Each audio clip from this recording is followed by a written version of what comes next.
Hello friends, welcome to my YouTube channel the Way Pace education.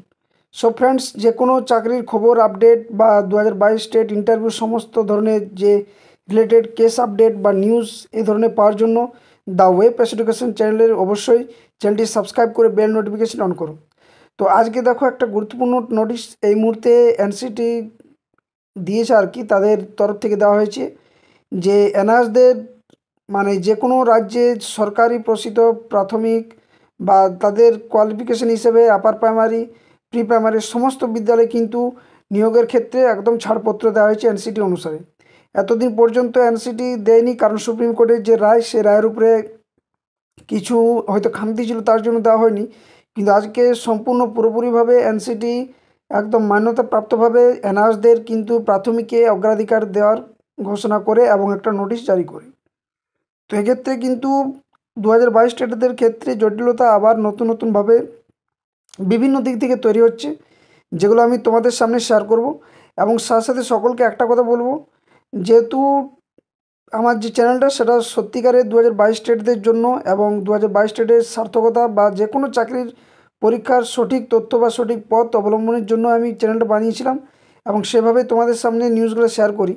যদিও অনেকেই বলেন যে এগুলো অনেক কিছু খবর ছড়িয়ে দিচ্ছেন, এগুলো ভালো কি খারাপ, তো আমি এটাই বলে থাকছি যে যা খবরগুলো দেওয়া হয় বা যা মোটিভেশনাল কথাগুলো বলা হয় সবই অথেন্টিকভাবে তোমাদের সামনে শেয়ার করা হয় এবং তার বেসিসেই কিন্তু তোমরা বিভিন্ন পদক্ষেপ নিতে পারবে। তো এখানে কিন্তু বলা যায় যে 2022 স্টেটে আগামী ইন্টারভিউতে প্রার্থীর সংখ্যা বাড়তে চলেছে, এটা ঠিক একদম। আরেকটা কী খবর না, যেটা হচ্ছে রাজ্যের সরকারি বিদ্যালয়ে এজেন্সি শিক্ষক কিন্তু নিয়োগের ব্যাপারটা কিন্তু উঠে এসছে, একটা পেপার সংবাদ মাধ্যমে দেখা গেছে।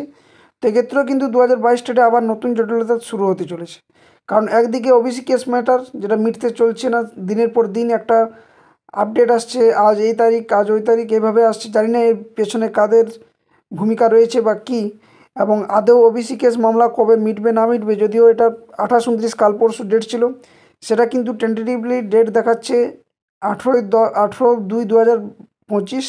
এখানেও কিন্তু ডেট পিছিয়ে গেছে এবং এই জন্য 2022 স্টেটের বিশেষ করে একটাই কি অবস্থা খারাপ শোচনীয় না, কারণ এই ওবিসি কেসের উপরে ডিপেন্ড করে পর্ষদ সভাপতি বা শিক্ষামন্ত্রী দুজনেই বলেছিলেন, কিছুদিন আগে তোমাদেরকে শেয়ারও করেছিলাম বক্তব্যটা, যে ওবিসি কেস মামলা না মিটলে কিন্তু কোনো নিয়োগ প্রক্রিয়া নোটিফিকেশান পাবলিশ করতে পারছে না। যদিও এই ধারণাটা ভুল, কারণ এটা হাইকোর্টের রায় রয়েছে বা সুপ্রিম কোর্টে বলা চলে যে কোনো ক্ষেত্রেই যে নিয়োগ প্রক্রিয়ার ক্ষেত্রে ওবিসি কেস মামলা কোনো ম্যাটার নয়, যে কোনো নিয়োগ প্রক্রিয়া চলতে পারে। কারণ একটা আমি তোমাদের বলে রাখি ওবিসি কেসের জন্য, তারপর আমি বিশেষ করে এই নিউজগুলো শেয়ার করছি, যে যদি ওবিসি কেস ম্যাটার উপরে ডিপেন্ড করে সমস্ত কিছু হয়, তাহলে তো 2022 স্টেটে যখন পরীক্ষাতে বসে তখন সকলে ওবিসি সার্টিফিকেট দিয়ে ফর্ম ফিল আপ করেছে। যে 77টা কমিউনিটিসকে বাদ দেওয়া হয়েছে তারাও কিন্তু সেই তখন ছিল।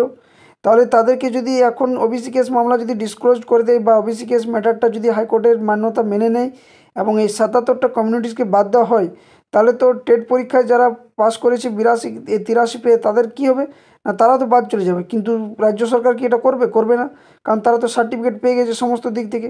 তো তাহলে তারা বাদ দিয়ে আর তো ইন্টারভিউতে কেউ বসতে পারছে না। তো এখানে ওবিসি কেস ম্যাটারটা কোনো ম্যাটারই নয় 2022 স্টেটের রিক্রুটমেন্টের জন্য। এটা সকলে বারবার বোঝার চেষ্টা করো এবং এটা পর্ষদের জানাও বারবার। নানানভাবে কিন্তু যে অজুহাতগুলো দেখানো হচ্ছে সেগুলো একদম অপ্রাসঙ্গিক অজুহাত।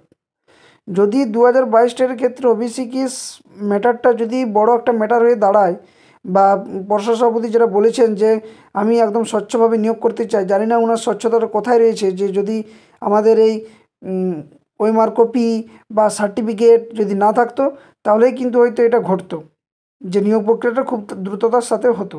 কিন্তু এই ওবিসি কেস অজুহাত বা এর আগে যে সমস্ত অজুহাতগুলো দেখিয়েছে সম্পূর্ণগুলো কিন্তু একদম ভ্রান্ত ধারণার উপরে কিন্তু আমাদেরকে অজুহাতগুলো দেখাচ্ছে বারবার। যদি ওবিসি কেস মামলা যদি ম্যাটারটা থাকতো সেরকম বিষয়, তাহলে হাইকোর্ট এটা বাদ দিত প্রথমেই, যে না কোনো নিয়োগ প্রক্রিয়া চলবে না। সেক্ষেত্রে আগের নিয়োগ প্রক্রিয়া চলেছে, তো ওই আগের নিয়োগ প্রক্রিয়ার হিসাবে 2022 স্টেটে যে রিক্রুটমেন্টের ইন্টারভিউর ক্ষেত্রে, কারণ 2022 স্টেটে যারা 77টা কমিউনিটিসের ওবিসি ক্যাটাগরির মধ্যে রয়েছে তারা তো পাস করার জন্য সেই অধিকারটা পেয়ে গেছে ওই সার্টিফিকেট হিসেবে, তাহলে তাদের বাদ দিয়ে তো আর তো কেউ নতুন করে কেউ যখন রিক্রুটমেন্টে অংশগ্রহণ করতে পারছে না বা হঠাৎ করে তো কেউ যাচ্ছে না, তো সেক্ষেত্রে কীভাবে এদেরকে বাদও দেবে না এবং এরা আবার ইন্টারভিউতে বসবে, তাহলে ওবিসি কেস ম্যাটার তো কোনো ম্যাটারই নয়। তো এটা নিয়েও কিন্তু একটা দ্বন্দ্ব রয়েছে, এবং যে দ্বন্দ্বের মধ্যে দিয়ে কিন্তু 2022 স্টেটের সমস্ত চাকরি প্রার্থী যারা ইন্টারভিউ দেবে তারা কিন্তু একটা দলদলের মধ্যে ফেঁসে চলছে দিনের পর দিন। আজ এনআরএস সংখ্যা যদি আবার বাড়তে চলেছে, বা আবার নতুন নতুন যদি নানান কেস, এই যে রাজ্যের সরকারি বিদ্যালয় এজেন্সি শিক্ষক, এই ধরনের নানান জটিলতা তৈরি হবে। তো সরকার যদি তাড়াতাড়ি 2022 স্টেটে ইন্টারভিউ নোটিশ না দেয় তাহলে কিন্তু শিক্ষকতার স্বপ্ন শেষ হতে চলেছে 2022 স্টেটের। এবং এটা অবশ্যম্ভাবী, আমি তোমাদের নেগেটিভ কিছু বলছি না, কিন্তু দ্রুততার সাথে নোটিফিকেশান যদি শূন্যপদ পর্যাপ্ত না দিয়ে নিয়োগ করে তাহলে কিন্তু কারো চাকরি যে সেরকমভাবে সম্ভব, বা যারা ওল্ড একাডেমিক রয়েছে বা যাদের নাম্বার একাডেমিক লো রয়েছে তাদের কিন্তু অবস্থা খুব শোচনীয়। সাথে সাথে জেনারেলদের ক্ষেত্রেও কিন্তু শোচনীয় অবস্থা তৈরি হবে, কারণ এক্ষেত্রে এনআরএসরা প্রবেশ করলে জেনারেলের ক্যাটাগরির সংখ্যা বাড়বে, আদার্স ক্যাটাগরিতে তো বাড়বে, কিন্তু জেনারেলদের জন্য একটা নতুন সমস্যা তৈরি হয়ে দাঁড়াবে। তো চলো ভিডিওটা একদম আজকে যে টপিক সেগুলো আলোচনা করব, এবং অনেক কিছু নিউজ আপডেট তোমাদের সামনে শেয়ার করব। তাই বলবো ভিডিওটি দেখার সাথে সাথে লাইক করো, বন্ধুর সাথে শেয়ার করো, আর চ্যানেলটা সাবস্ক্রাইব করো, কারণ এই ধরনের আপডেট কোনো ইউটিউব চ্যানেলে সঠিকভাবে পাবে না। আমি 2022 স্টেটের স্বার্থে 2022 স্টেটের জন্য কিন্তু একদম authentic news the way pace education channel সবসময় প্রোভাইড করে এবং প্রোভাইড করে থাকে, এবং নানান পথ প্রশস্ত করার জন্য 2022 স্টেটের স্বার্থেই কিন্তু এই আপডেটগুলো তোমাদের শেয়ার করা হয়।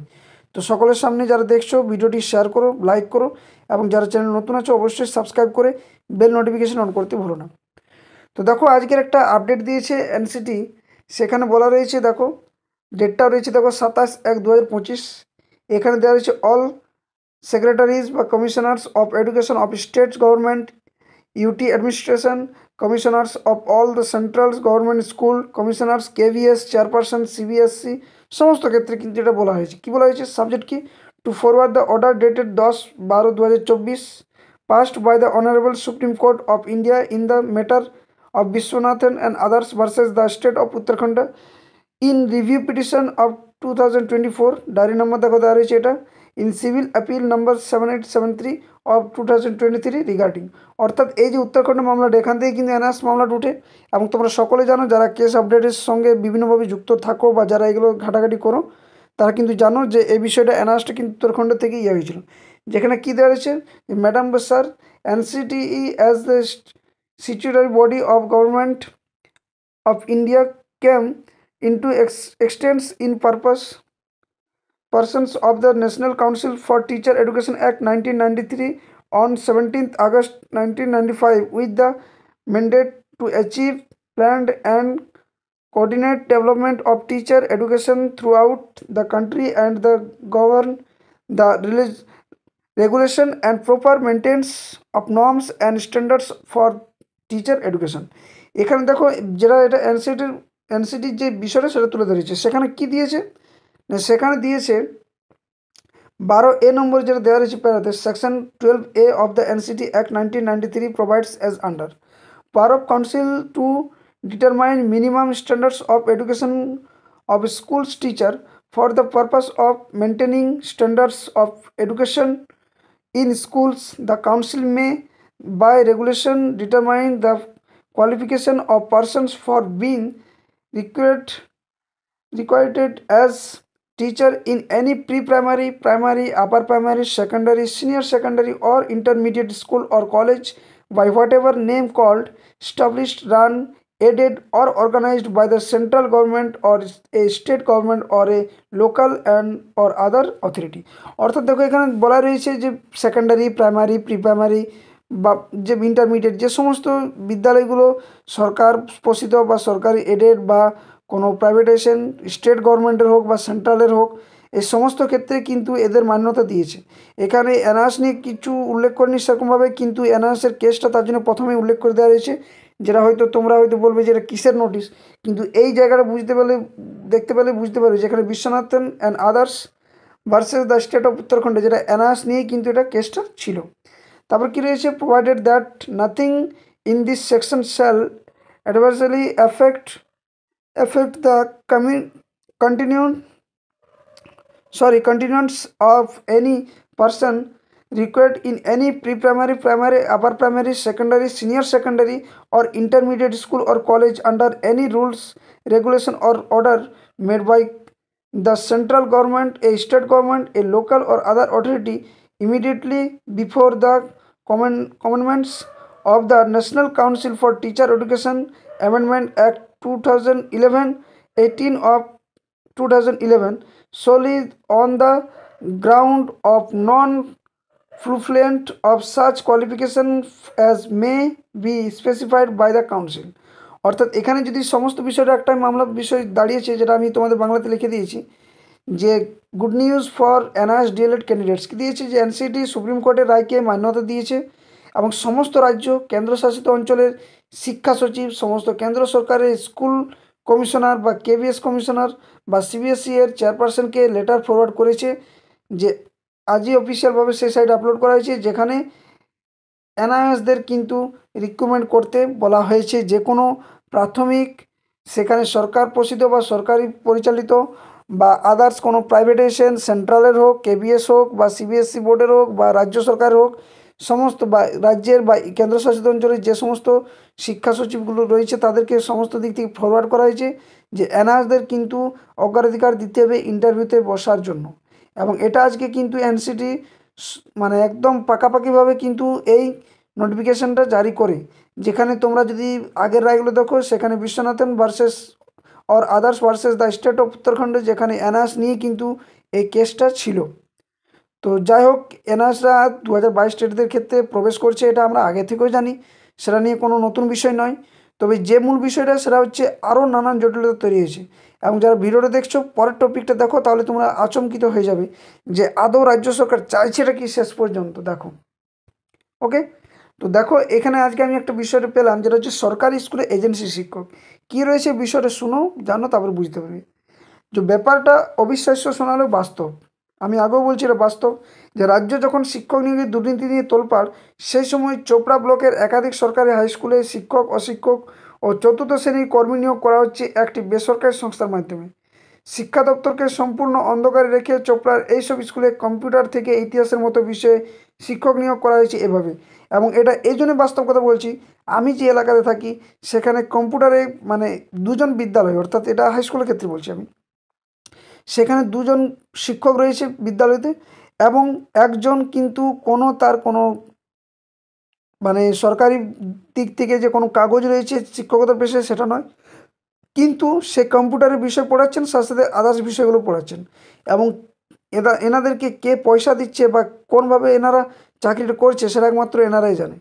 তো এখানে কিন্তু এটা কোনো ভুল নয়, এটা একদম সঠিক তথ্য এবং সঠিক খবর, এবং এটা আমার চোখের সামনে বাস্তবে আমার ঘটেছে। অনেক জায়গাতে এই জিনিসগুলো ঘটছে। দেখবে কিছু কিছু বিদ্যালয়গুলোতে, সরকারি বলো বা প্রাইমারি বলো, সেখানে হয়তো দেখবে গেস্ট টিচার হিসেবে হয়তো পড়াচ্ছে, কিন্তু আমরা হয়তো গেস্ট টিচার মানে কী জানি, যে কিছুদিন রাজ্য সরকার কী করেছিল, যে সমস্ত শিক্ষক শিক্ষিকারা রিটায়ারমেন্ট হয়েছিল তাদের যদি হয়তো পড়ানোর সক্ষমতা রয়েছে, তারা কিন্তু বা ওনারা কিন্তু অন্য বিদ্যালয়ে পড়াতে যেতেন। কিন্তু এখানে দেখা যাচ্ছে 20, 22, 25 বছরের কিছু মানে ব্যক্তি বা পার্সন, তারা কিন্তু বিভিন্ন যে সমস্ত বিদ্যালয়ে শিক্ষক শিক্ষিকার অভাব রয়েছে তারা কিন্তু পড়াচ্ছে, কীভাবে ঢুকছে সেটাও বোঝা মুশকিল, কোন বডি দ্বারা বা কোন কমিটির দ্বারা তারা ঢুকছে সেটাও কিন্তু বোঝা মুশকিল। তো এভাবে কিন্তু নানান জায়গায় ঢুকছে, এবং যেখানে কম্পিউটার থেকে ইতিহাসের মতো বিষয়ে শিক্ষক নিয়োগ করা হয়েছে এভাবে। ওই শিক্ষকরা কোনোভাবে স্কুল থেকে বেতন দাবি করবেন না। স্কুল কর্তৃপক্ষ এমন মুচলেখা সই করিয়ে নিয়ে পড়ুয়াদের ক্লাস নেওয়ার অনুমতি দিচ্ছে, যা পুরোপুরি আইন বিরুদ্ধ। আরও তাৎপর্যপূর্ণ বিষয় হলো, এই কর্মীদের 12 থেকে 15 হাজার টাকা পর্যন্ত বেতন দিচ্ছে নিয়োগকারী সংস্থা। একদম ঠিক, একদম ঠিক, আমি এটা জানি, এটা সঠিক তথ্য এবং একদম পুরোপুরি সঠিক তথ্য। প্রশ্ন উঠছে, রাজ্য সরকার বা শিক্ষামন্ত্রী কি এসব জানে? এই শিক্ষক, অশিক্ষক ও চতুর্থ শ্রেণীর কর্মীদের মাধ্যমে স্কুলে কোনো অঘটন ঘটলে তার দায়ভার কে নেবে? স্কুল কর্তৃপক্ষের যুক্তি, নিখরচায় শিক্ষক পেলে পড়ুয়াদের ক্লাস করতে দিতে আপত্তি কিসের? এক স্কুলের প্রধান শিক্ষকের কাছে সংশ্লিষ্ট এজেন্সি ফোন নম্বর চাইতেই তার জবাব, সংস্থার নম্বর দেওয়া আমার পক্ষে উচিত হবে না। অর্থাৎ এখানে কিন্তু ঘটনাটা মানে বিরল ঘটনা ঘটতে চলেছে রাজ্যের ক্ষেত্রে, যেখানে রাজ্য প্রশাসন বলো, শিক্ষা দপ্তর বলো, কোনো কিছু সমস্ত দিক থেকে ধোঁয়াশার মধ্য দিয়ে তাদেরকে কিন্তু এভাবে নিয়োগ করা হচ্ছে, এবং তারা একটা বেসরকারি কোনো এজেন্সি সংস্থার মাধ্যমে পয়সা পাচ্ছে, যেটা আদৌ যদি রাজ্য সরকার বা শিক্ষা দপ্তর যদি না জেনে থাকে তাহলে তো এটা হতে পারে না। তার নিশ্চয় কোনো ভিতরের মধ্যে এটার মধ্যে কোনো কন্ডিশন রয়েছে, যার মোতাবেক কিন্তু তারা বিভিন্নভাবে এই স্কুলগুলোতে শিক্ষকতার পেশায় যুক্ত হচ্ছে, এবং বেসরকারি সংস্থার জায়গায় কে পয়সা দিচ্ছে সেটা হয়তো তোমরা বুঝতে পারছো। এবং এইভাবে শিক্ষক মহলটাকে বা শিক্ষার ব্যবস্থাকে সম্পূর্ণভাবে একদম দুমড়ে মুচড়ে শেষ করে দিতে চাইছে সরকার। তো এ নিয়ে কিন্তু জোরদার কিন্তু আওয়াজ তুলো, নতুবা কিন্তু শিক্ষকতার পেশায় যারা 2022 টেট বলো বা নতুন করে যারা SLSTর কথা ভাবছো, সমস্ত দিক থেকে কিন্তু একটা চরম দুর্নীতির মানে সমস্যার সম্মুখীন হতে চলেছে, যেখানে শিক্ষক শিক্ষিকাদের নিয়োগ না করে রাস্তায় পথে বসে থাকতে হচ্ছে বিদ্যালয়ে ইনফ্রাস্ট্রাকচারের অভাবের জন্য বা শিক্ষক শিক্ষিকার অভাবের জন্য বিদ্যালয়গুলো বন্ধের মুখে। সেখানে কিভাবে এই বিরল ঘটনাগুলো ঘটছে, এবং এই যে ওবিসি কেস মামলা বা এই প্রশ্নভুল মামলা যা যা কিছু তৈরি হচ্ছে, এটা কিন্তু আমাদের যারা মানে চাকরির পেশা বা শিক্ষকতা পেশার জন্য আমরা পড়াশোনা করছি, আমাদের কোনোটাতেই কিন্তু হাত নেই। এই সম্পূর্ণ হাত কিন্তু যে স্যাচুরেটেড বডি রয়েছে যারা করছে তাদের হাত। এবং এখানে কিন্তু নিয়োগ প্রক্রিয়ার ক্ষেত্রে যে জটিলতাগুলো তৈরি হচ্ছে, সেখানে আমাদের কিছু হাত নেই। যে কেস আমরা করতে বাধ্য হচ্ছি এইসব কারণের জন্য। এবং এই কেসগুলো চাইছে যাতে করে নিয়োগ করতে না হয়, দিনের পর দিন সকলে বঞ্চিত থেকে সরকারি যাতে বিভিন্ন ভাণ্ডারে প্রকল্পে টাকা বিতরণ করে শিক্ষক শিক্ষিকাদের নিয়োগ না করে বিদ্যালয়ের শিক্ষার যে অবস্থা সেটা দুর্নীতিগ্রস্ত করার জন্য কিন্তু এই পরিস্থিতি তৈরি করতে চাইছে। তো সকলে কিন্তু এবার বলবো কিন্তু এক ছাদের তলায় এসো, নতুবা কিন্তু 2022 টেটের স্বপ্ন একদম শেষের পথে, আমি বলে দিলাম। এটা একদম মিলিয়ে নেবে। ওবিসি কেস ম্যাটার কোনো ম্যাটার নয়। এই অজুহাত কিন্তু চলবে, একের পর এক অজুহাত চলছে এবং মাথায় হাত বুলিয়ে দিচ্ছে। 2022 টেটের সমস্ত চাকরি প্রার্থীকে বলবো যে ভিডিওটা এত শেয়ার করো যাতে করে খুব দ্রুততার সাথে সমস্ত যেভাবে গ্রুপগুলো ডিভাইড হয়ে আছে সমস্ত এক ছাদের তলায় এসে নিয়ে কিন্তু জোরদারভাবে কিন্তু একটা প্রস্তাব বা একটা আলোড়ন তৈরি করতে হবে সরকারের বিরুদ্ধে। সরকারের বিরুদ্ধে না হয়ে সরকারের পক্ষে গিয়েও নয় বা সরকারের বিরুদ্ধে নয়, একটা সঠিক এবং আমাদের ন্যায্য অধিকারের দাবিতে কিন্তু আমাদের পথে নামতে হবে, নতুবা কিন্তু 2022 টেটের স্বপ্ন একদম শেষ, আমি বলে দিলাম। এবং এই ভিডিওটা তোমরা নোট করে রাখো। এরপর ওবিসির পর আবার কোনো নতুন জটিলতা তৈরি হবে, এটা একদম মিলিয়ে নেওয়া কথা। যদি না জটিলতা তৈরি তো আমাকে বলবে। আর যদি সম্ভব তো যত দ্রুততার সাথে যদি পর্ষদ বা সরকার যদি 2022 টেটের রিক্রুটমেন্ট নোটিশ পাবলিশ করে, তাহলেই কিন্তু কেস বন্ধ হবে, নতুবা কিন্তু কেস চলতে থাকবে। 2017 ক্ষেত্রে একই ঘটনা ঘটেছিল, কিন্তু তাদের মধ্যে ঐক্যতা একটা মানে দৃঢ় একটা সংকল্প ছিল যে আমরা চাকরি করব বলেই তারা পেরেছিল। 2022 টেটের ক্ষেত্রে এই সংকল্প, এই দৃঢ়তা, এই মানে এক ঐক্যবদ্ধতা নেই বলে আজ এই পরিস্থিতি। আর এই পরিস্থিতির জন্য দিনের পর দিন বিভিন্ন জায়গাতে যে বিভিন্ন সরকারি দপ্তর বলো বা বিভিন্ন প্রতিনিধি বলো বা পর্ষদ বলো বা শিক্ষামন্ত্রী বলো, যাদের কাছে যাওয়া হয়েছে 2022 টেটে এই ডিভাইডেডের জন্য, আজ 2022 টেটের নিয়োগ প্রক্রিয়ার ক্ষেত্রে বাধা হয়ে দাঁড়িয়েছে এবং নানা সমস্যার সম্মুখীন হতে হচ্ছে। আর নানানভাবে অ্যানার্স বলো যাই বলো নানান দিক থেকে সকলে প্রবেশ করছে। কিছুদিন পর দেখে যাবে যে বিএডরাও কিন্তু প্রবেশ করতে চলবে এভাবে। তাই বলো ভিডিওটা সকলকে শেয়ার করো, আর সকলে যাতে এক হয়ে যাতে এবার দ্রুততার সাথে 2022 টেটের যদি নোটিফিকেশান আনতে না পারা যায়, তাহলে কিন্তু একদম স্বপ্ন শেষ, এটা আমি বলে দিলাম। এবং মিলিয়ে নেবে কথাটা, যদি পরবর্তী ক্ষেত্রে না ঘটে তো বলবে। তাই সকলে কিন্তু একজোট হও। আমি কোনো ডিমোটিভেশন করার কথা বলছি না তোমাদের। একজোট না হলে কিন্তু 2022 টেটের রিক্রুটমেন্টের কোনো রকমের কোনো মানে সদুত্তর তোমরা পাবে না সরকারের দিক থেকে। এটা বারবার বলছি, ভোটের আগেও বলো বা পরেও বলো, কোনোভাবেই শিক্ষাটাকে এভাবে তছনছ করতে চাইছে সেটা কিন্তু তোমরা মিলিয়ে নেও। তো এটা ছিল তোমাদের আপডেট, বিশেষ কিছু আপডেট নয় এগুলো, কিন্তু হয়তো আমি বলছি বিশেষ কিছু আপডেট নয়, কিন্তু এটা মনে রাখবে এটা সবথেকে গুরুতর একটা সমস্যার সম্মুখীন হতে চলেছে 2022 টেটের চাকরি প্রার্থীরা। যারা ইন্টারভিউতে বসতে চলেছো, যারা 50,000 শূন্যপদের ভ্যাকেন্সি চাইছো বা দাবি চাইছো, 10,000 দেবে বলে কিন্তু এটা মনে হয় না। এরপর যা পরিস্থিতি আর যা জটিলতা একের পর এক তৈরি হচ্ছে ভিতরে। তো ভিডিওটা যতটা পারবে শেয়ার করো, যারা চ্যানেল নতুন আছে অবশ্যই সাবস্ক্রাইব করে রাখো এবং কমেন্ট করো 2022 টেট কারা দেখছো এবং কোন জেলা থেকে দেখছো। আর যদি ভিডিওটি ভালো লাগে লাইক শেয়ার অবশ্যই করো সকলের সামনে। বিভিন্ন গ্রুপে ভিডিওটি ছড়িয়ে দাও যাতে করে সকলে ভিডিওটা পাওয়ার পর একতা ঐক্যবদ্ধতা যাতে তৈরি হয় এবং এই ধরনের যে পরিস্থিতি তারা যেন এই সিচুয়েশনের জন্য তারা যেন তৈরি থাকে এবং প্রস্তুত থাকে যে কীভাবে এবার 2022 টেটের শূন্যপদ আদায় করতে পারা যায়। এবং টেলিগ্রাম চ্যানেলে যুক্ত হবে, আমি ভিডিও ডেসক্রিপশন বক্সে টেলিগ্রাম চ্যানেল লিখে দেবো। সেখান থেকে তোমরা কিন্তু 2022 ইন্টারভিউ প্রিপারেশন সাথে এই নোটিফিকেশনের যে আপডেট সেগুলো তোমরা ওখানে খবর পেয়ে যাবে। তো অবশ্যই টেলিগ্রাম চ্যানেলে এবং অফিসিয়াল আমার ফেসবুক পেজ রয়েছে, ওখানেও কিন্তু যুক্ত হয়ে যাবে। ওকে, সো ধন্যবাদ, জয় হিন্দ।